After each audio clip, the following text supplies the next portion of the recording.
Good afternoon, everybody, and welcome to At the Forefront. For those of you that don't know me, I'm Mary Rose Gunn, and I am the founder and the chief exec of The Four. We are the UK's only venture philanthropy fund backing the best small charities and social enterprises.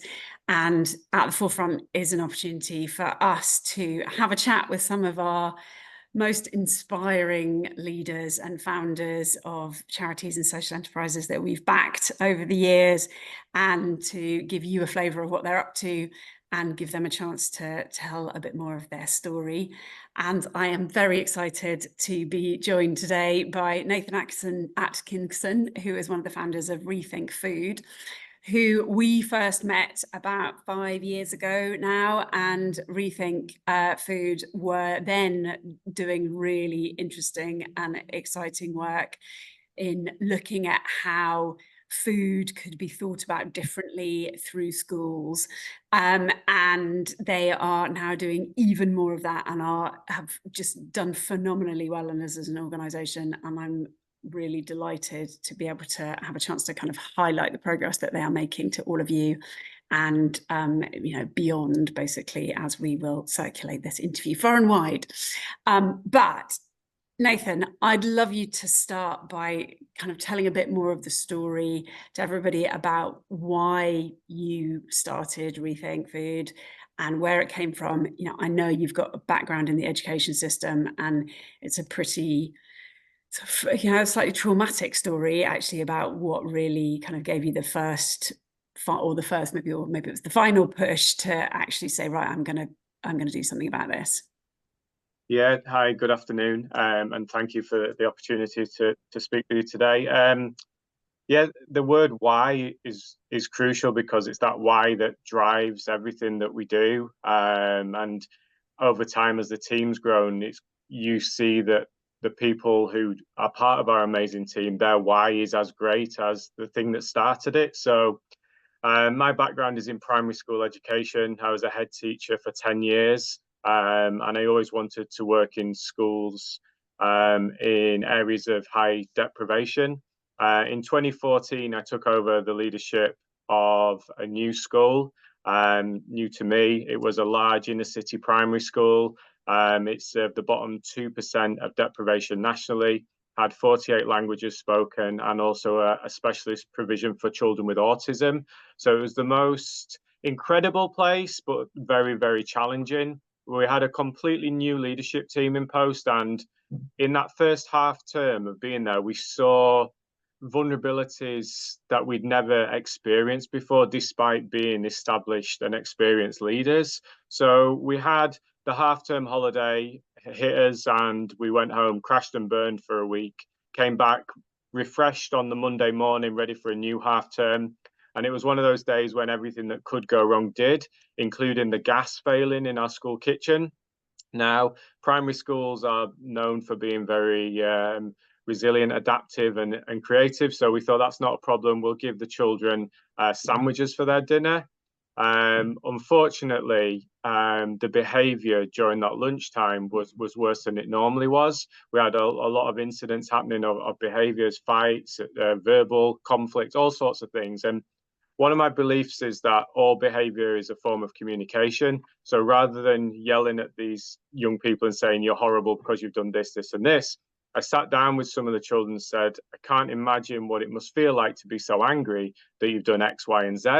And one of the older boys stood up and he said, I'll show you, which took me aback. And he pointed to his stomach. He said, it hurts here. He said, I've been at home for a week on a half-term break, and all I've had is bread and crisps. Normally, on the first day back at school, you give us a roast dinner, and today you've given us more bread and more crisps. And that just stopped me in my tracks. I went back to my office and I wrote the word hunger on my office wall, and I vowed to remove hunger as a barrier to learning. We thought about it strategically as a team, and you think about the amount of public money that is spent on teachers' wages, on schools, on resources. The efficiency of that money when children are arriving at school hungry and not ready to learn is drastically reduced. So I went on this mission in my own school to feed children, to feed families. So some basic things, I went out and bought 20 toasters, one for every classroom, so that we could offer a breakfast to children when they arrived within their classroom and do more of an emotional well-being start to the school day.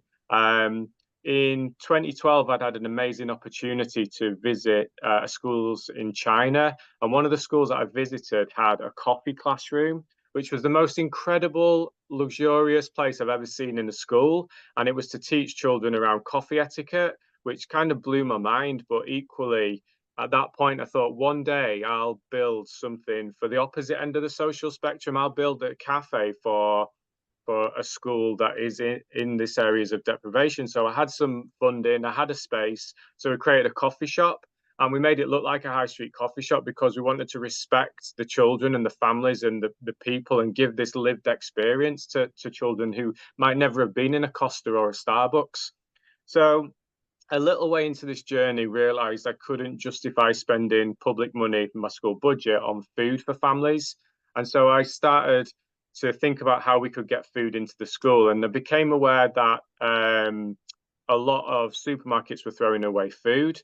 Now, just a point of reference to the time this was, so 2014. So lots of things have changed in terms of provision for food, but also for children through the HAF program, through the government introducing the trial for the universal free breakfast. So there's lots of positive things, and equally, surplus food has changed. But in 2014, you're literally rocking up to a supermarket, filling the back of your car with food, and driving it back to wherever you wanted to distribute it from.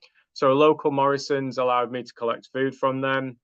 So did a wholesaler, which was around the corner from school. And I ended up with that much food. I bought a market stall off the internet and put it at my school gates. So previously, I would stand at the school gates on a morning and at the end of the day and either be shouted at or ignored by families. But when we put the food there and I stood with the food, it started conversations and people opened up. And over time, we built this community of trust using food as this medium. So we also had the cafe, so people could come in and we used it to teach our curriculum and our lessons, but we also opened it up to families. So over time, we developed this trust with the community. And again, using food as a medium, we're able to teach English lessons to families who had English as an additional language. We're able to provide housing advice, debt relief, all things that previously, if we'd have sent a letter home to families to say, why don't you come to this? They wouldn't have, but because we were leading with food, people started to come in and we built an amazing community. And I open my school 52 weeks a year. So normally school contracts are for term time only, but we introduced full-time contracts so we could keep those vulnerable families really, really close right the way throughout the year and provide the food for them. And I guess we were doing these early examples of the HAF program, the Holiday Activity Fund that's in place now. But we were doing it because it felt right and it was the right thing to do, and really built that community. And I started to talk to other schools and see that this was an issue beyond my own school. And just to kind of paraphrase, in 2017, made the decision to leave the school where I was, and with the help of another teacher, Kevin Mackay, who was a teacher in another school, we decided to set up Rethink Food as a not-for-profit organization. So the legacy of all that work that was happening in my school became Rethink Food. And the first program we offered to schools was around surplus food. So we created a little program where we worked with schools to set up their own little social enterprise. They would come up with their own logo, slogan, and name. And then we would give them a market stall, and then they would run this stall to distribute food to their communities. And right back at the beginning, we paid a third-party surplus food provider to deliver that food.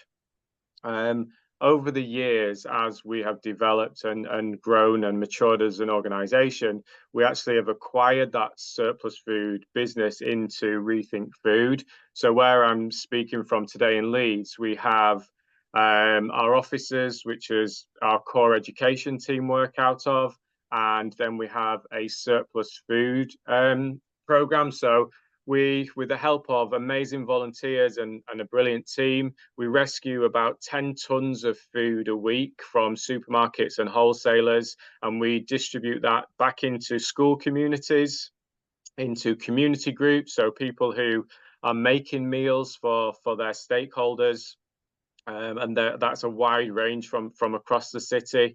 And then we have 160 families who are part of a subscription service. This is non-means tested, just based on a waiting list, where for £12.75 a week, they're able to collect food from us. So they get a crate of food to the value of about £40, which is made up of the surplus. So we've got a really comprehensive reach on the surplus food side. And that's across Leeds and the Bradford area.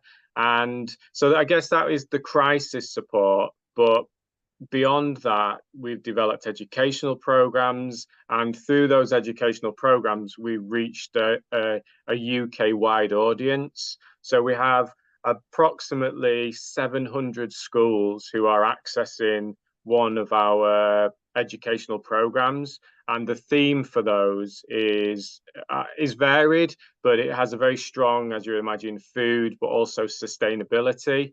So we adopted the sustainability messaging to really remove the stigma around food insecurity, particularly with the surplus food. So any school that has access to that particular program, the message is take this food and help save the planet, because this would be the carbon emissions. And it's quite a well-used fact, but they say that if food waste was a country, it would be the third highest emitter of greenhouse gases behind America and China. So food waste is huge. We educate about we educate people around sort of personal food waste. So I think this figure goes up year upon year, but on average, a household will waste about £700 worth of food a year by not making use of it. So our programs address all those different kind of issues. So we've gone from the work in my school to leaving school, working locally, to being able to reach schools right the way across the UK. And in doing that, we've built up an amazing team, from the education side to the production of the educational content, through to the marketing, through to the volunteers, through to the volunteering opportunities with corporates. So it all started with that word hunger, and I'm hungry, and it lit a fire inside me. And we're 8 years into this as a business. And if ever my why starts to dwindle, which it rarely does, I'll visit a school or I'll speak to a family. And just around Christmas time, I was speaking to one of my mentors, and he kind of just said, it didn't take much to relight your fire. And it's always looking at, you don't want to end up in this bubble of security. It's about working with the stakeholders, being, if you can, getting into the schools. And as an organization grows, that gets more difficult and more challenging because of all the different roles that you pick up as a co-founder. But seeing the impacts that our work and our influence can have means that it just stokes that energy, and that it's like, you can't pour from an empty cup. Well, go and spend half an hour in a school and see the impact that giving food to young people can have, and that will help fill it again. It's such an incredibly inspiring story, and what you're doing is so impressive. I'm very proud that we were able to support you along the way. But where, from your perspective as a leader of the organisation, or co-leader of the organisation, where are you looking to take Rethink Food in the next? Because you're already working with 700 schools a year. Is it that you want to work with every school in the country? What are you thinking? Yeah, the challenges to schools are varied, and you might look at an affluent school and think, well, there's not a problem with food there. But if you dig into that, you'll find there most definitely is. And it's an opportunity to educate young people who might be in a position of affluence and security, but in the future, they might be able to remember, oh, yeah, we can have this impact equally. It's leveling up for children who don't have the access to the food. Now, about a year ago, we read a report, or a paper by the University of Bristol, and it highlighted that through their research, they estimated there were 4,000 schools in England, so not in the UK, just in England, who were running food banks. So when you think I started mine in 2014, 2015, now you expect things to get better and to improve. And I think I was definitely in the minority of schools that there were schools doing great work with breakfast clubs, but in terms of a food bank, there were probably very few. But to think now that we've got 4,000 schools that are running some kind of food aid program for their communities, it's alarming. And that's 4,000 people like me who might be bringing food in from their cupboards at home. They might be going to local supermarkets. They'll be searching for funding to try and prop this up because we've seen that schools are absolutely desperate situation financially. So getting food into families becomes less of a financial priority. So these 4,000 schools are working unsupported, unsecure, I guess. So we made a decision off the back of this that we wanted to provide a national framework to support these schools.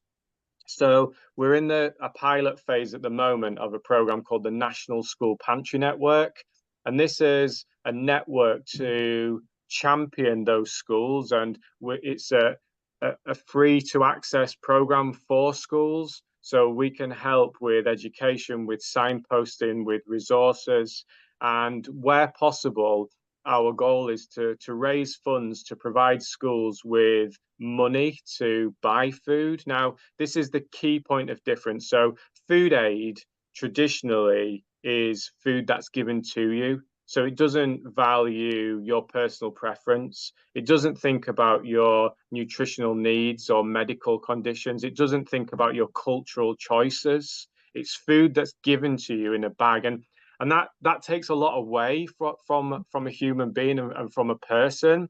So what our program will do is give schools the money to invite targeted families into schools to order food together as a joint positive experience. So we're shaping this in a number of different ways. So a school will identify the key families that it needs to work with, and we're encouraging them through our training, through our resources, to use that food as a medium to talk about something else. So it might be a family who have poor attendance at school. So the school will invite the family in, maybe at the beginning of the day, to reinforce those expectations of arrival times, and then have a positive experience together ordering food that they like, that they enjoy, but also the school acting as a positive agent to be able to guide around healthy choices. We've ring fenced the food that a school can buy in a positive way for health benefits. So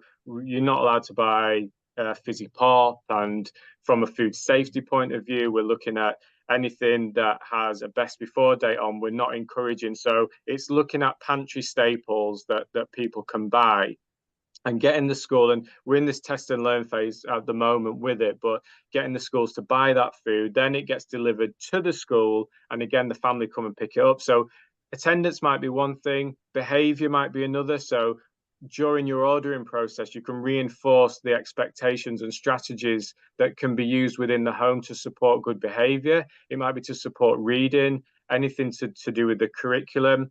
One group of schools are using it to target families with English as an additional language, to be able to use the ordering process to reinforce the English vocabulary around certain foods, but also to introduce certain readily available foods to the UK that might be new to the families. So it's not just food, it's beyond the food, around a relationship, positive reinforcement of behaviors, to be able to get this food into the families to meet their personal choice preference. And it gives schools stability as well. So when they sign up with us, they'll be working with us for the full school year. We will guarantee that £100 a week for every week during the 39 school weeks.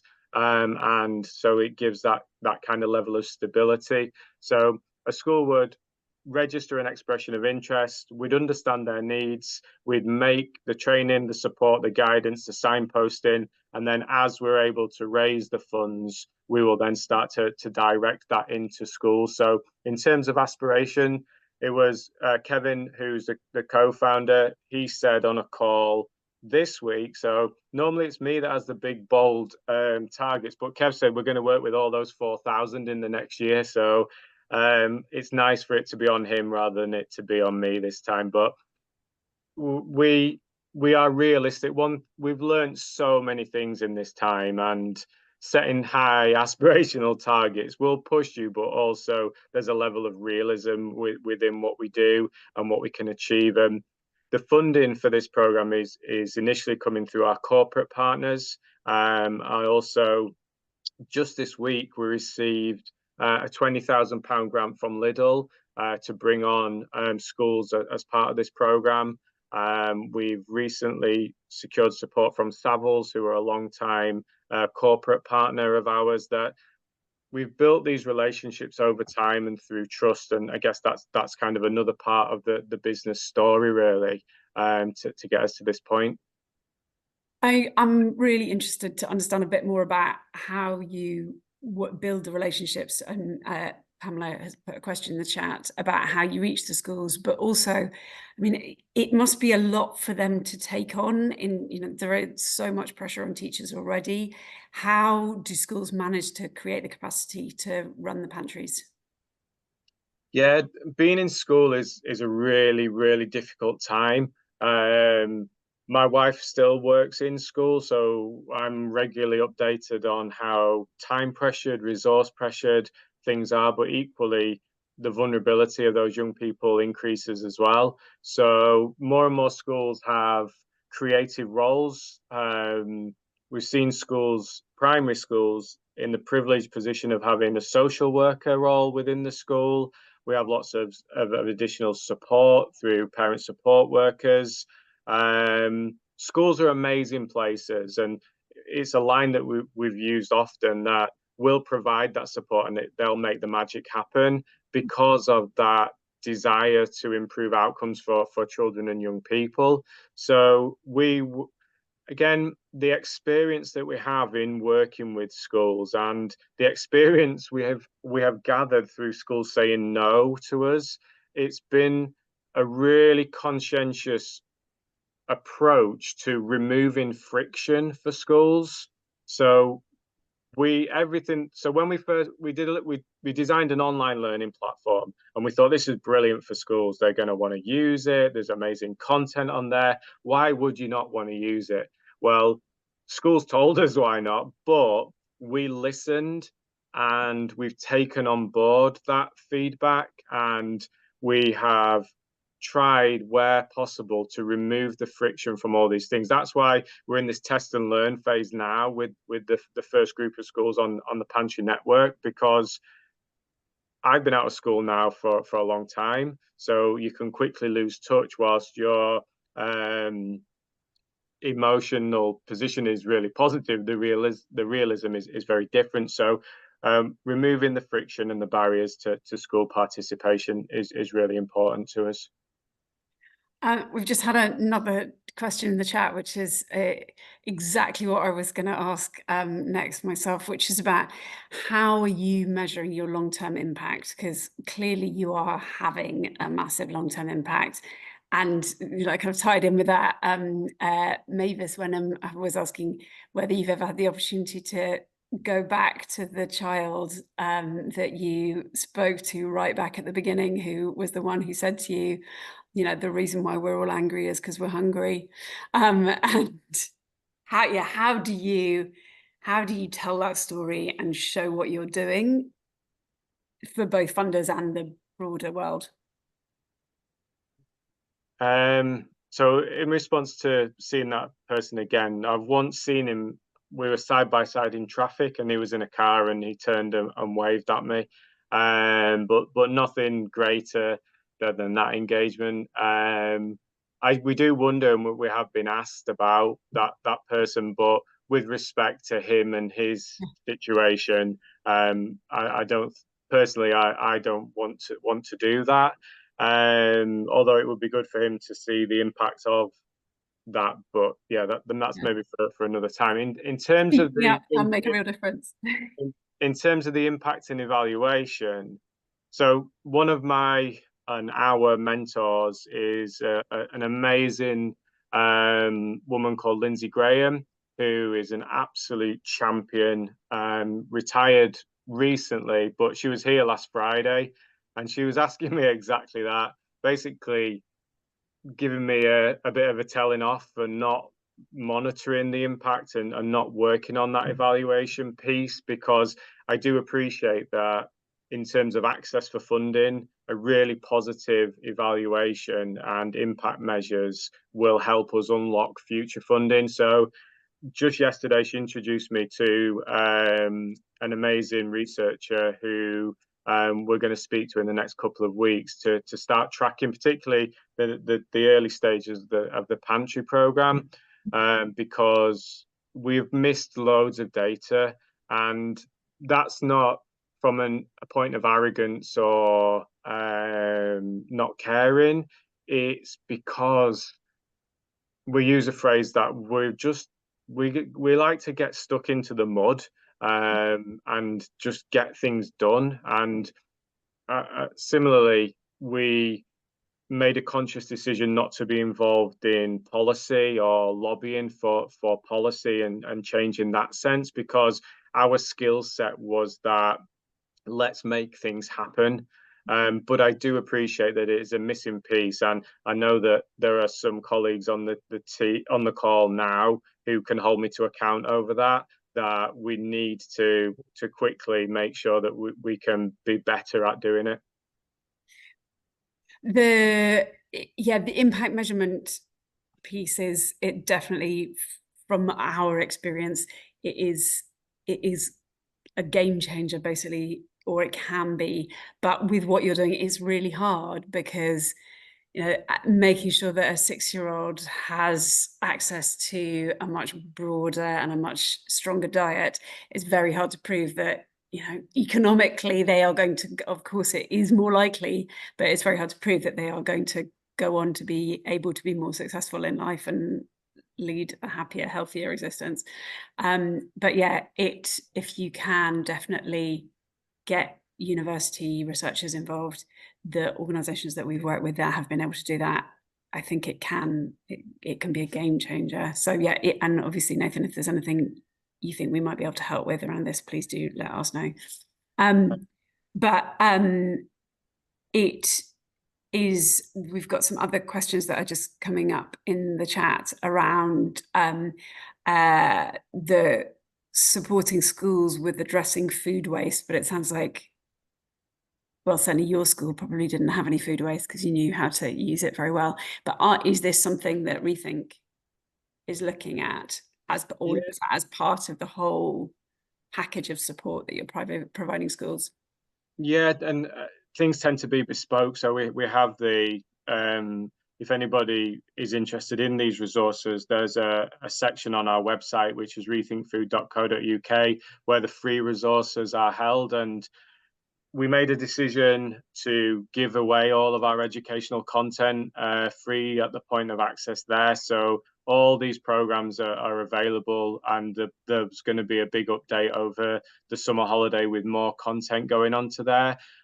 So you can have a look at a suite of different programs that have that environmental and food link, and food waste is part of that. We've just run an eco club competition for schools. We had some great entries, and Savills gave us £1,000 to give to the winning school who wanted to make changes to their schools from a sustainability point of view. So we're always about one of the key programs is called Agents of Change, and it's around creating that agency for young people to be able to change something, and sometimes that is around food waste. And I was at a sustainability conference just last week hearing about how schools are working to address food waste in terms of, well, it's kind of a double-edged sword. It's around there's the waste perspective from not eating it because of choice or sometimes you're going to school and they'll only have half an hour for dinner time and it's really sort of crammed in. And so that generates food waste. So there are lots and lots of different reasons. It might be overproduction of food. It might be not enough children being at school that day. So it's not really a super kind of straightforward approach to it, but there are lots of different ways that schools can address food waste, and we support those through the various programs. But the spotlight of the food waste is sort of shone through the program where we deliver 7 crates of food. And when you see the quality of the food and you think that it would have been otherwise wasted, then that kind of stops you in your tracks. So the amount of fresh fruit and vegetables that are in here and the different quality of the food that comes through is incredible. And for you, as an organisation, are you like, I mean, you're clearly having a huge amount of success, but what are the things that you have done that you think have really kind of catapulted you forward? I mean, from my perspective, I've recently noticed that you have really, your social media is brilliant. Well, not recently, but your social media is really good. You have some really fantastic content that you share.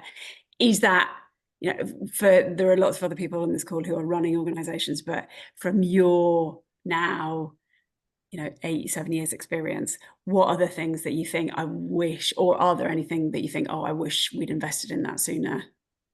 Yeah, we from a social media point of view, I used to do everything, and that's kind of like co-founder founder syndrome. You do everything, and I was passionate about having a chronology of social media. So I wanted anybody to be able to go back to the beginning and kind of follow it through, so that there was a really clear chronology of things that we'd done. We also kind of took a stance of we described ourselves as being like Switzerland in our present. So we want to be very neutral. We didn't want to be divisive in the messaging that we were putting out. And that was because we were establishing ourselves and we were being quite cautious in that sense. 18 months ago, we made an incredible appointment to the team. So Sinead joined our team, and you know that there are lots of great people that we've employed, and I guess that everyone, you've made a good appointment when they put you on your toes and they make you feel a little bit uncomfortable, and you have to be better because they've come in. So that comes right back to Melanie, who we were able to employ. Actually, we part funded through the amazing funding that we got from the four. So Melanie was our first employee on the educational side of things, other than myself and Kevin.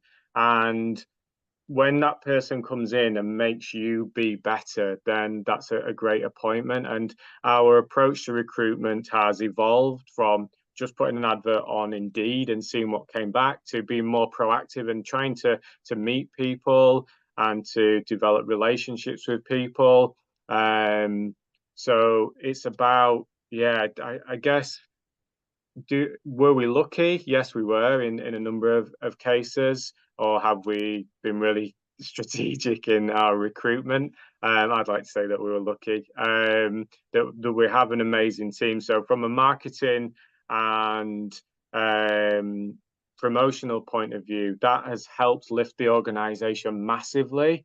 So the news, we've now got, I think, about over 1,000 subscribers to our monthly newsletter. And I'm always blown away when I see the content in the newsletter because it's incredible. But that's just storytelling of what we're doing. So it's having somebody who can capture that and have the energy, the skills, the enthusiasm, and the passion to position that in a positive way. Having the great stories, so through Melanie, to be able to be delivering the stuff, you've got to have the stories to tell. So it's kind of this full circle of action versus communication, or alongside communication. So that has been really important, and that's definitely elevated, and it's made me go out. I did an interview with somebody, and they were saying about what were your aspirations, and it was to have an office and to have a desk and to have a space that we could really value.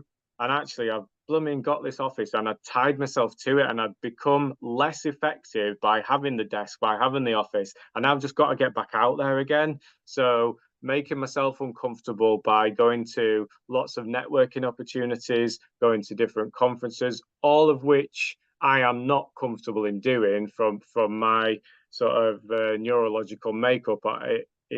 I'm not natural in that. I can talk and I can champion and I can tell the story, but on a one-to-one, I can kind of crumble. But I guess it's about being comfortable with being uncomfortable, and that has helped us move on massively, even down to some terrible TikToks that we've filmed and put out there, all those things. But it's always learning, always evaluating, and always trying to improve. And I think that sometimes in the third sector, there is there isn't enough focus on business sense, and we do rely on a lot of funding, but we want to make sure that so we have a community interest company is what we're set up as, and we need to make that as enterprising as we can, because of the climate that we're in, because of the position that we're in, and we're in the process, and it's taken about 3 or 4 years for us to make this truly informed decision to apply for charitable status. So we are in the process of creating the Rethink Food Foundation, which will sit separately to the KIC. So we'll still drive the enterprising initiatives, so the surplus food side of things, we've got an amazing team. So we're currently looking at Rethink Food Productions. So the guys that make the educational content have capacity to go out and work and generate a revenue stream. So it's kind of looking at that, exploring new ways and new programs to be enterprising, whilst the foundation will be able to support the National School Pantry Network more effectively, because that relies on donations. So I guess it's trying to make sure that you can evolve. And we have been through so many pivots. One of my fortunate bits that I position outside of Rethink Food is I'm a trustee at Unlimited, which is an organization that supports social entrepreneurs. And I was listening to some earlier in the week, and this guy said, we pivoted, we pivoted, we pivoted. I think, God, how many times we've pivoted and we've moved, but not because we're chasing something, but because of the pandemic, because of the cost of living crisis, because of the need of the young people, being nimble and able to pivot, which I think smaller social enterprises and smaller charities are able to do more effectively than the huge charities. Yeah. So I guess that's something that's been important to us as well. It's also, I was at a conference earlier this week with and speaking alongside somebody who was she's a VC funder now, and an angel investor, but she's also set up loads of businesses. And she was saying that one of the pieces of advice that she gives to people is, if most businesses will have pivoted at least 7 times before they get to their final. So totally agreeing with what you're saying there. As an organization, I mean, you've just been talking a bit about some of the challenges that you're facing, but in terms of your funding model, it sounds like you're addressing that by diversifying it as much as possible. How is there any particular things that you're doing that you think people on the call might be able to help with, or some shout outs for support that you might need that it would be useful to ask about? Because yeah, I mean, there's the promoting the opportunity to schools through the National School Pantry Network is really important to us at the moment. Equally, any corporate support through funding from that side. What I'm super curious about at the moment is a lot of our work is focused on Key Stage 2. So we're just in the process of launching a new early years program in September, which is great and is kind of an entry level to these really important areas of education. But we're super keen about exploring year 10 and 11 with a view to developing pathways and careers. So our starting journey for that is around barista training. So we've got an amazing space here where we're wanting to look at developing that space to be able to give young people an opportunity to get a basic qualification to help them. But we're equally passionate about exploring career pathways into the food industry. I know that historically the perception of the food industry is that it's flipping burgers, and it's not hugely appealing. But with the development of technology, AI, we're seeing some hugely incredible and exciting jobs within food. So looking at those sort of career pathways and opportunities, particularly for vulnerable young people to help them into the world of work. So any guidance and support around that would be most welcome. That is a strong call out to people, and I have just, while you've been saying that, thought of someone who I will try and introduce you to. But have you, I mean, you've already got a lot of success in building partnerships with corporates, and as just a sort of final finishing roundup point for everyone, have you got some tips that you can share with the group on why you think you've been successful in building some of your partnerships, and what it is that you've done that has really kind of been the thing that has really helped secure them? Yeah, relationships to us are hugely important, and building trust with people. So we'll quite often say that we're not just looking for a simple financial transaction and off you go.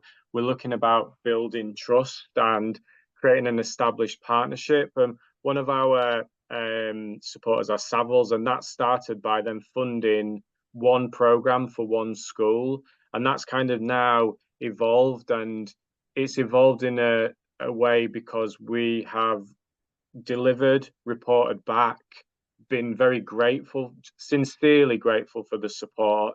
And the things that we've done with Savills now, you wouldn't have imagined. So Kevin was able to access a leadership program that was just for Savills employees. So that's helped him on his professional pathway, things that were not financially available to other people. Kev's just started his level 7 finance supported through the Savills levy on the apprenticeship pathway. We've worked with them on the Chelsea Flower Show, where we relocated a garden that Savills had commissioned to a children's home, and it was a food-themed garden based on the work that they'd done with us.